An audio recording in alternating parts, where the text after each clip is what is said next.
Bonjour, bonsoir. Je ne sais pas trop par où commencer parce qu'il y a beaucoup de choses qui ont été dites. Peut-être que je vais me présenter puisque Jacques-Philippe, tu l'avais...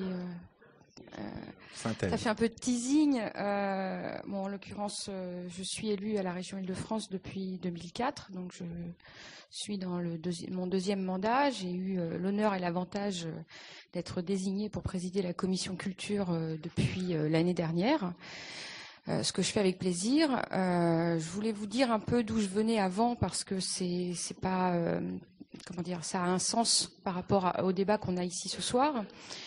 D'une part, je suis géographe urbaniste de formation.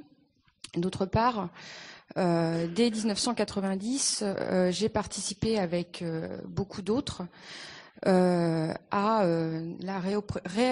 une sorte de réappropriation des espaces inoccupés qui étaient nombreux à Nantes pour y faire des lieux de création artistique totalement off, et notamment nous avons été un collectif à squatter un très grand lieu qui depuis est assez connu mais qui n'a rien à voir avec nous, qui était l'usine des Petits Berlus face au château de Nantes et que vous connaissez probablement tous maintenant pour être devenu le lieu unique, qui est un beau projet mais qui n'est pas plus une fabrique de culture, contrairement à ce que on avait essayé d'inventer, même si c'est un endroit très intéressant. Et je pense que, en fait, je vais essayer d'expliquer pourquoi, en fait, quelle est la différence entre justement des lieux qui ont une autonomie et une forme, je dirais, une naissance issue de la société civile ou d'un groupe de gens qui ne sont rien d'autre qu'un groupe de gens qui s'entendent bien ensemble et qui ont envie de travailler ensemble, avec des artistes, certes, mais avec d'autres gens qui ne sont pas des artistes. Moi, je n'en étais et je n'en suis toujours pas une, et qui ont, à un moment donné, envie d'investir un espace pour y faire quelque chose. Au départ, d'ailleurs, on ne sait pas très bien. On n'est pas dans l'a priori, on n'est pas dans l'ex nihilo, on est dans une envie de travailler ensemble et de fabriquer et de faire culture ou de fabriquer du territoire aussi. J'explique ça parce que l'exemple de Nantes est intéressant. À cette époque, dans les années 90, c'est assez proche de l'expérience genevoise, même si on n'avait pas la chance d'avoir un cadre aussi propice. Il y avait énormément d'espaces libres et vides. Espaces libres et vides qui étaient invisibles, qui n'existaient pas aux yeux des institutions et de la collectivité locale principale. C'est-à-dire que eux ne voyaient pas cette grande usine de petits beurres qui avait été abandonnée suite à la désindustrialisation du centre de Nantes. Eux ne voyaient pas ce port autonome vide, ces hangars, en plein centre-ville de Nantes. Eux ne voyaient pas ce blocos, devenu le blocos des Y10, qui était au beau milieu de la ville et qui était plus perçu comme une verrue, comme un handicap que comme une possibilité. Et l'expérience que j'ai eue de ces 7-10 ans à Nantes, c'est qu'en fait, dans notre diversité, il y avait des gens qui étaient à l'école d'architecture, aux Beaux-Arts, des gens comme moi qui étaient bêtement à la fac, il y avait des chômeurs, il y avait des anciens dockers en déshérence. Voilà, c'était un monde assez mixte. Eh bien, on a inventé une nouvelle manière de construire un territoire. Le génie du maire de Nantes a été de nous laisser, à cette époque-là, la possibilité d'occuper ces lieux.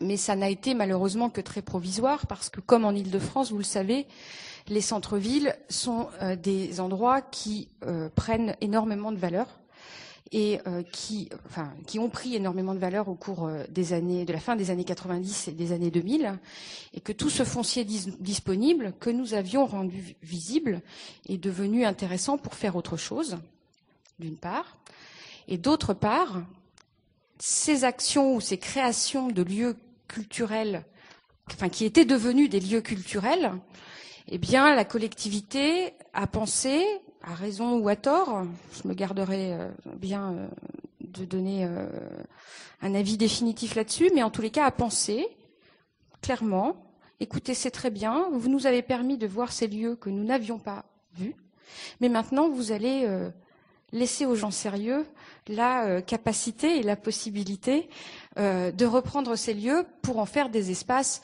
plus crédibles, avec des esthétiques où il y a une expertise plus importante, avec quelque chose de plus construit et, je vais utiliser le mot, de plus labellisé.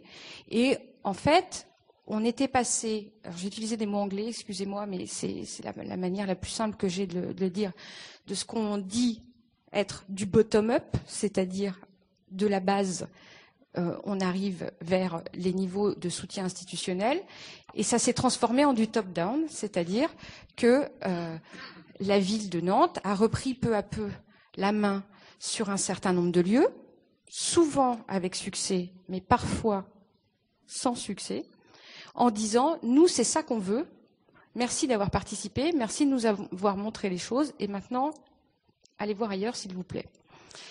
Alors, c'était une expérience magnifique. Par ailleurs, il faut aussi reconnaître que des expériences de ce type, ça naît et puis ça meurt.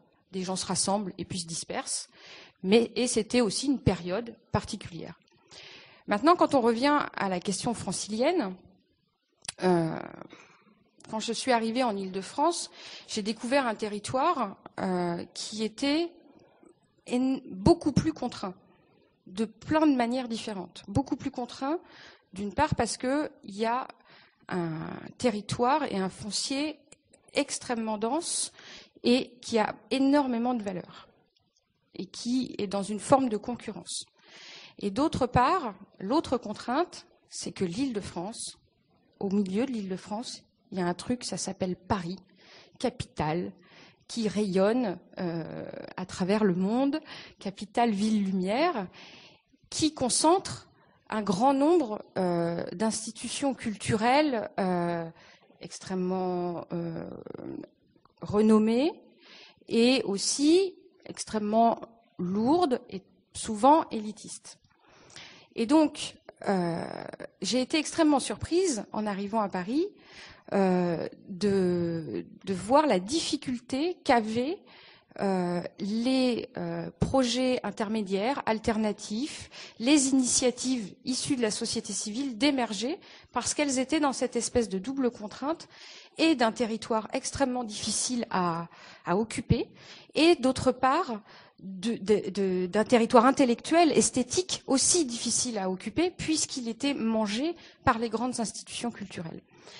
Et en fait, j'ai mis beaucoup de temps à rencontrer en fait ceux qui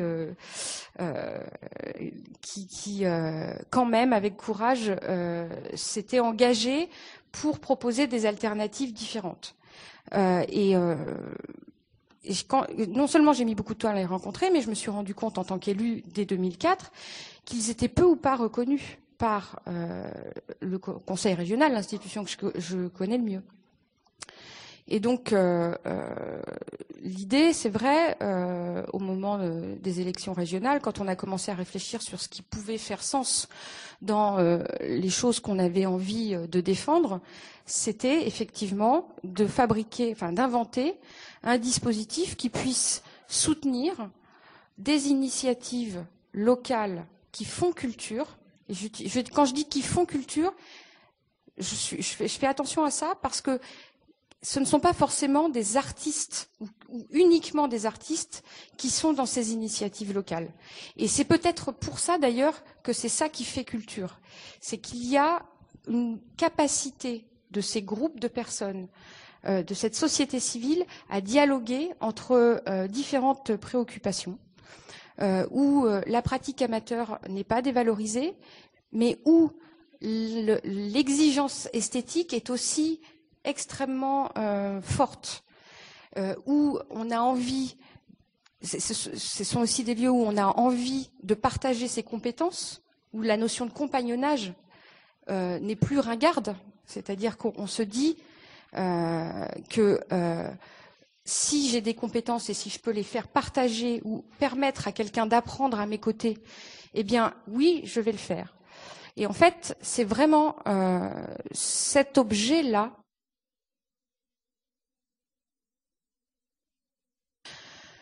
Il y a un autre aspect qui est assez dérangeant, en tous les cas pour une écologiste comme moi. Quand j'ai été élue en 2004 pour la première fois, j'ai découvert des relations entre le monde culturel et le monde politique qui étaient assez terrifiantes et assez effrayantes. Où, en fait, j'avais ce sentiment qu'on jouait en permanence au petit jeu de « je te tiens, tu me tiens par la barbichette ». Le politique, je te tiens par la barbichette, toi, artiste ou collectif faisant culture, parce que c'est moi qui vais te donner de l'argent. Monde culturel, je te tiens par la barbichette, toi, politique, parce que j'ai une forme d'influence, de surface, et de capillarité avec la société civile qui fait que je suis en capacité d'exiger un certain nombre de choses de toi. Et ça, pour moi, c'est pas sain. Parce qu'on n'est pas justement dans une idée de coélaboration et de possibilité d'une indépendance créative, d'une indépendance de l'innovation de la part du corps culturel. Et on n'est pas non plus dans la possibilité pour les élus d'avoir une indépendance et une forme d'objectivité dans le soutien et l'évaluation des politiques culturelles. En gros, très clairement, moi j'ai découvert un univers où le fait du prince, critiqué, était de fait, la plupart du temps, relativement accepté. En tous les cas, un système qui faisait que chacun, de notre côté, en s'en plaignant, on s'en accommodait quand même un petit peu. Et c'est là où la question de